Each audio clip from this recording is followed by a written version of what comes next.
तो दोस्तों गोश्त दो प्याज़ा बनाने के लिए सबसे पहले हमें घी गरम करना होगा।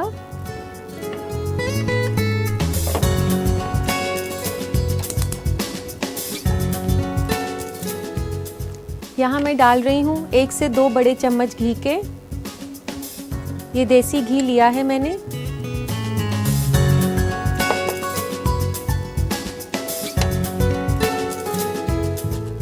दोस्तों मैं आपको बता दूं कि जो मटन है वो आप कोशिश करके घी में ही बनाएं, उसकी खुशबू ज़्यादा बेहतर आती है।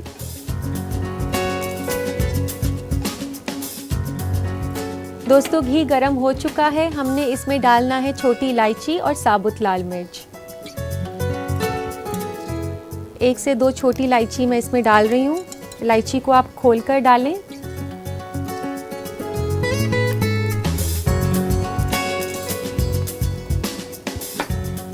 इसी के साथ लेंगे हम साबुत लाल मिर्च 2 से 3, इसको आप ऐसे खोलकर डालें और इसे तब तक हिलाएं जब तक कि इसकी इलायची की खुशबू आनी ना शुरू हो जाए। और अब हमने इसमें डालना है प्याज।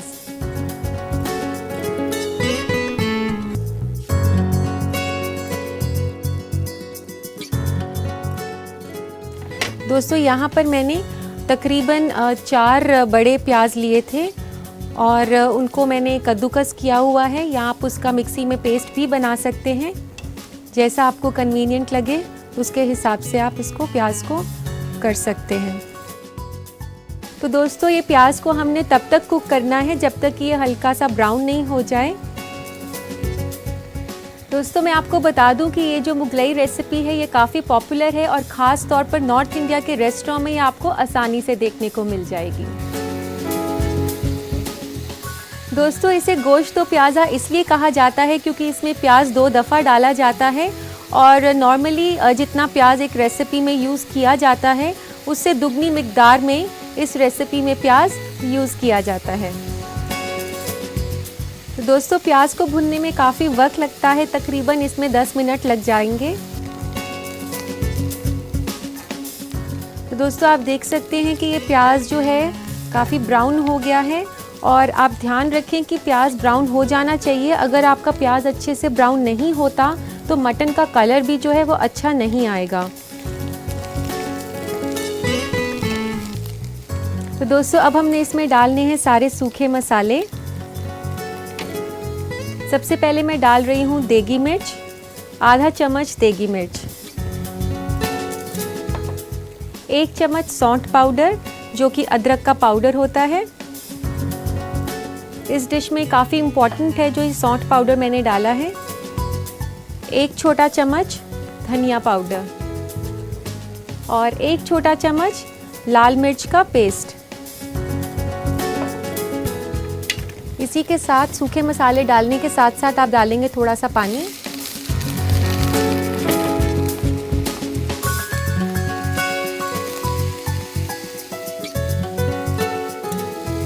और फिर इसके बाद इसको अच्छे से हिला दें। तो दोस्तों अब हमने इसमें डालने हैं मटन के पीसेस।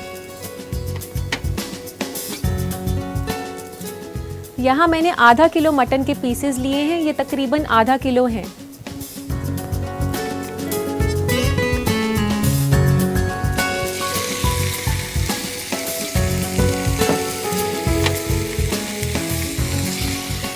ये जो मटन के पीसेस हैं ये मैंने लेग पीस यानी कि रान पीसेस लिए हैं और इसको अब आपने अच्छे से भुनना है।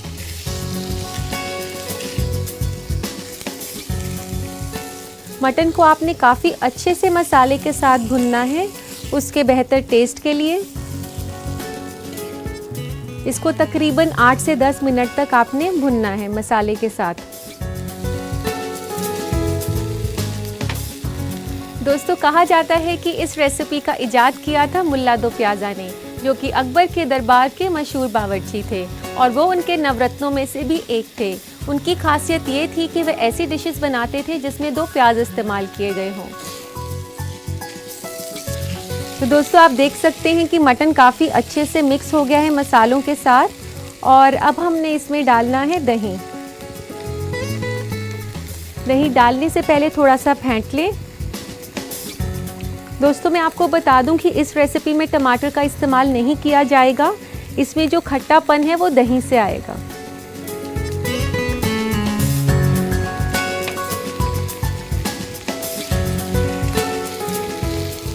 जब आप दही डालें तो आपने ध्यान रखना है कि आप आंच को धीरे कर लें और धीरे धीरे करके इसमें दही डालें। और इसमें तकरीबन मैं 1 से 1.5 कप दही डाल रही हूँ।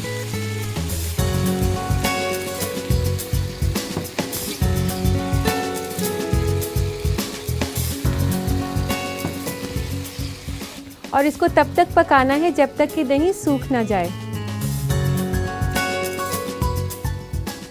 दोस्तों, दही आप जब भी किसी रेसिपी में डालें तो ध्यान रखें कि आप धीमी आंच करके ही डालें। तेज़ आंच पर दही फट जाता है।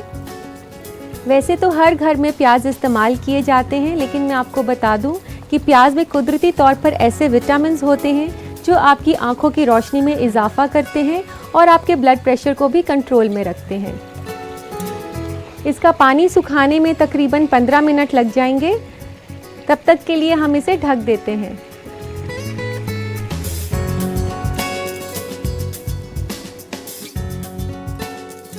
15 से 20 मिनट हो चुके हैं। आइए इसे चेक करते हैं।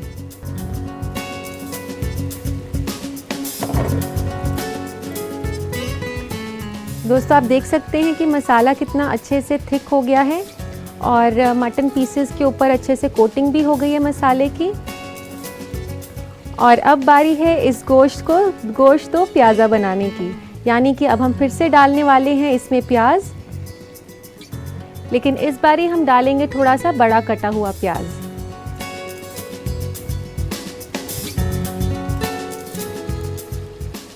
यहाँ तकरीबन 2 से 3 प्याज मैंने लिए हैं, उनको काफ़ी बड़े टुकड़ों में काटा है।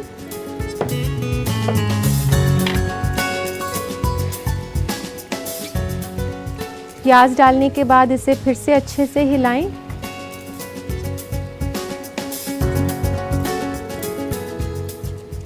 और अब इसमें डालना है खूब सारा धनिया, 1 से 2 बड़े चम्मच धनिया पत्ता के। इसमें इससे काफ़ी अच्छी खुशबू आएगी और ये किसको टेस्ट भी देगा।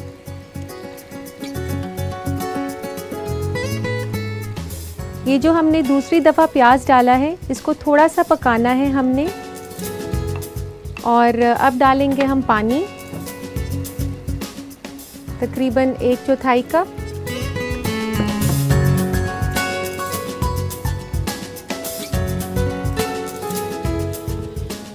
और अब वापस से इसको 10 मिनट के लिए ढक देना है।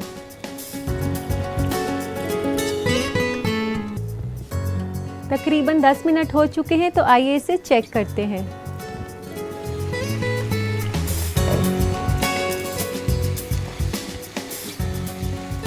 तो जो हमने प्याज दूसरी दफ़ा डाले थे वह भी पक चुके हैं, लेकिन आप ध्यान रखें कि इसे ज़्यादा नहीं पकाना, ये थोड़े से क्रंची लगने चाहिए। और इस दौरान मटन भी जो है वो पक चुका है, लेकिन किसी वजह से अगर आपको ऐसा लगता है कि मटन नहीं पका है या आप थोड़ी जल्दी में हैं, तो आप इसे प्रेशर कुक भी कर सकते हैं। और अब ये पक चुका है, इसे बंद कर देते हैं। तो अब इसे सर्व करते हैं।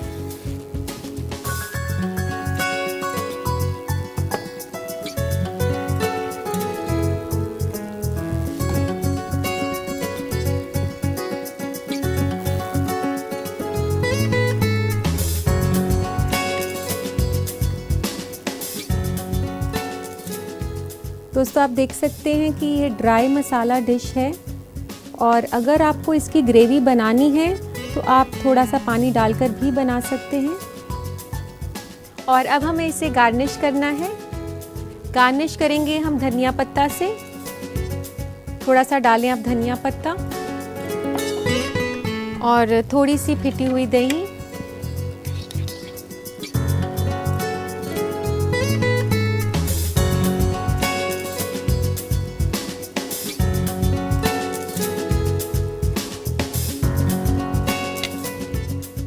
तो तो लीजिए जनाब, तैयार है लजीज गोश्त दो प्याज़ा।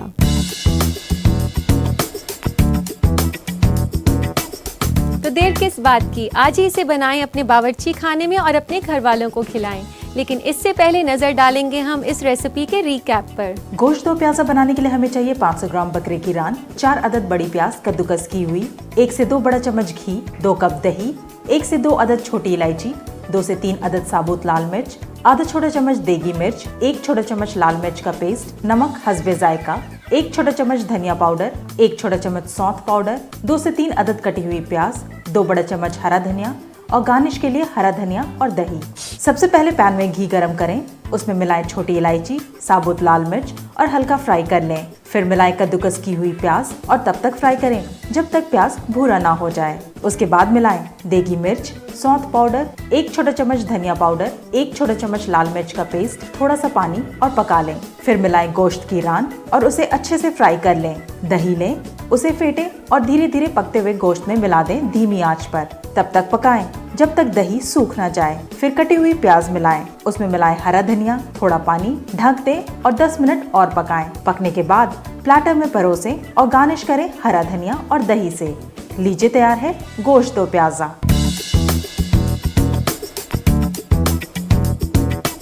उम्मीद है दोस्तों आपने इस रेसिपी को अच्छे से नोट कर लिया होगा। इसी के साथ वक्त हो गया एक छोटे से ब्रेक का। ब्रेक के बाद अभी बहुत कुछ बाकी है, कहीं मत जाइएगा, देखते रहिए अक्सर रसोई। ब्रेक के बाद आप सभी दोस्तों का खैर मकदम है। दोस्तों, खाने पीने से मुतालिक क्या ट्रेंड्स चल रहे हैं ये हम आपको दिखाते हैं अपने फूड ट्रेंड्स के सेगमेंट में, तो जरा गौर फरमाएं। आज फूड ट्रेंड में हम आपको ऐसे सेहतमंद खानों से रूबरू कराएंगे जो कि आपके आंखों की नजर को बढ़ाने में मदद करेगा।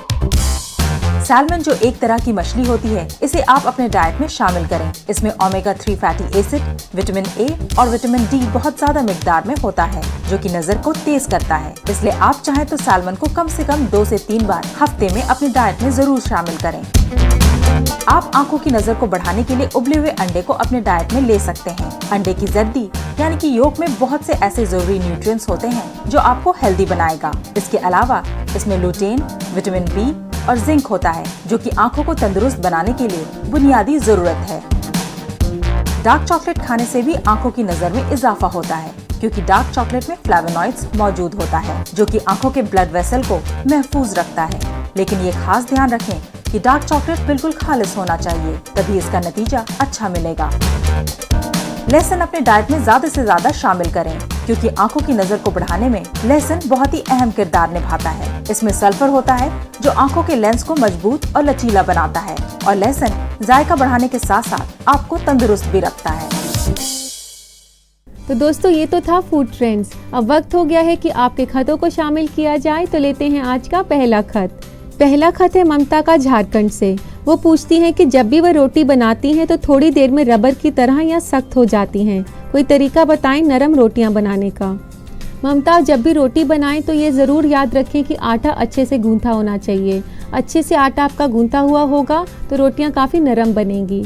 इसी के साथ साथ मैं आपको और टिप्स भी बताना चाहूँगी, जैसे कि जब भी आप रोटी के लिए आटा गूनें तो उसमें थोड़ा सा नमक डाल सकती हैं और उसके लिए थोड़ा गर्म पानी इस्तेमाल कर सकती हैं। और इसके साथ साथ आप जब भी आटा गूनें तो कोशिश कर सकती हैं आप बटर मिल्क या आप पनीर का पानी भी यूज़ कर सकती हैं। दूसरा खत है नादिया का बंगाल से, जो जानना चाहती हैं कि कटहल काटते वक्त उन्हें ये परेशानी होती है कि हाथ चिपचिपा हो जाता है, कोई उपाय बताएं। नादिया, आप जब भी कटहल काटें तो आप ये ध्यान रखें आप जो भी चाकू इस्तेमाल कर रही हैं कटहल काटने के लिए उस पर अच्छे से तेल लगा दें। इसके साथ साथ आप अपने हाथों पर भी अच्छे से तेल लगा सकती हैं। ऐसा करने से कटहल से आपका हाथ चिपचिपा नहीं होगा।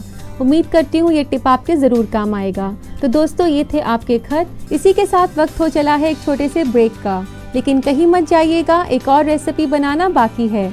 देखते रहिए अक्सर रसोई।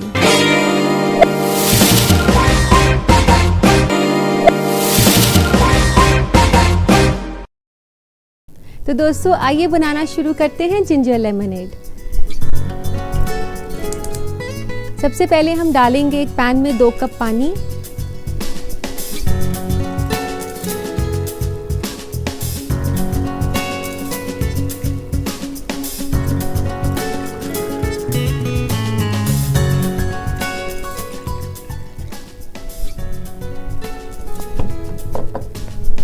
इसमें डालेंगे हम आधा कप चीनी। इसी के साथ डालेंगे हम अदरक। यहाँ मैं डाल रही हूँ 2 छोटे चम्मच अदरक के। अदरक को मैंने थोड़ा सा घिसा हुआ है।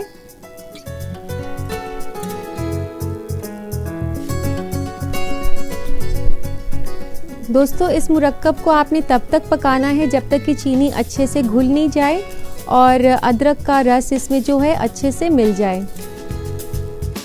जिंजर लेमनेड यानी नाम से ही पता चल रहा है कि ये नींबू और अदरक के रस का मुरक्कब है।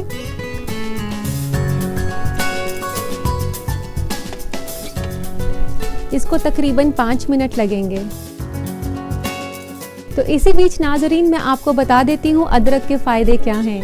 अदरक का खाने में इस्तेमाल करने से ये आपको दिल की बीमारी से महफूज रखता है और अदरक का कॉम्बिनेशन अगर लेमन के साथ किया जाए तो सोने पे सुहागा है। तो दोस्तों, आप देख सकते हैं कि चीनी अच्छे से घुल गई है और अब हम गैस बंद कर देते हैं और अब इस मिक्सचर को छानकर हमने ठंडा करना है।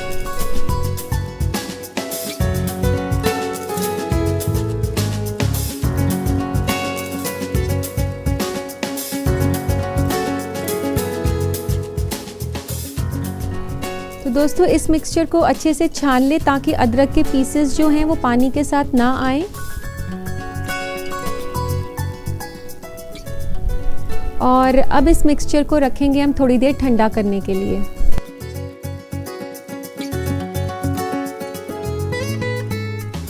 दोस्तों, ये अदरक और चीनी का मुरक्कब ठंडा हो चुका है, तो आइए इसे मिक्स करते हैं नींबू के रस के साथ। यहाँ मैं ले रही हूँ 2 नींबू का रस, जिसमें तकरीबन 4 से 5 बड़े चम्मच रस है।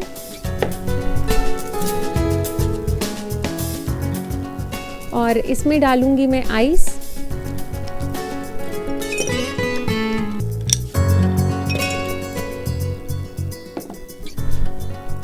आइस डालने के बाद हम इसमें ये मुरक्कब डाल देते हैं जो कि हमने अभी पकाया था गैस पर।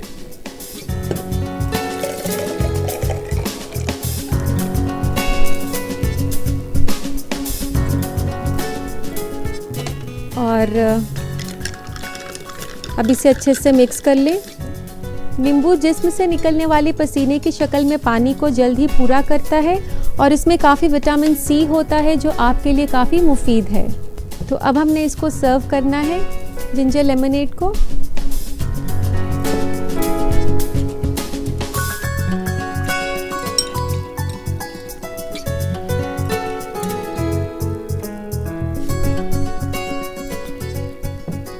इस ग्लास को गार्निश करेंगे आप लेमन स्लाइस के साथ।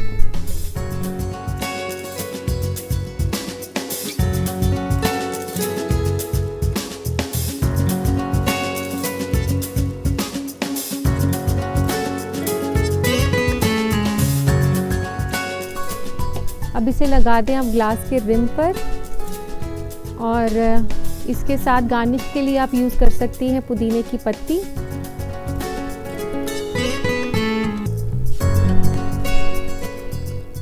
तो लीजिए दोस्तों, तैयार है रिफ्रेशिंग और हेल्दी जिंजर लेमनेड।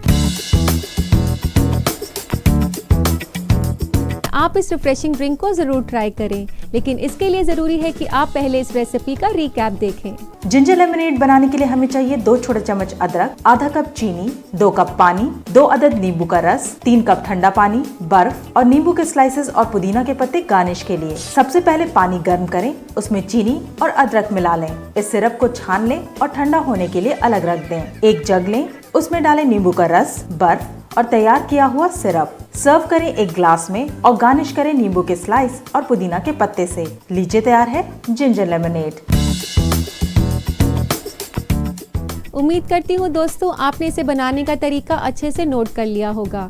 आज के लिए बस इतना ही। आपसे फिर मुलाकात होगी एक नए एपिसोड में कुछ और नई रेसिपीज के साथ। लेकिन तब तक आप मेरी बताई गई रेसिपीज को ज़रूर ट्राई करें और अपने डाइनिंग एक्सपीरियंस को लाजवाब बनाएं। फिर मुलाकात होगी। अल्लाह हाफिज़।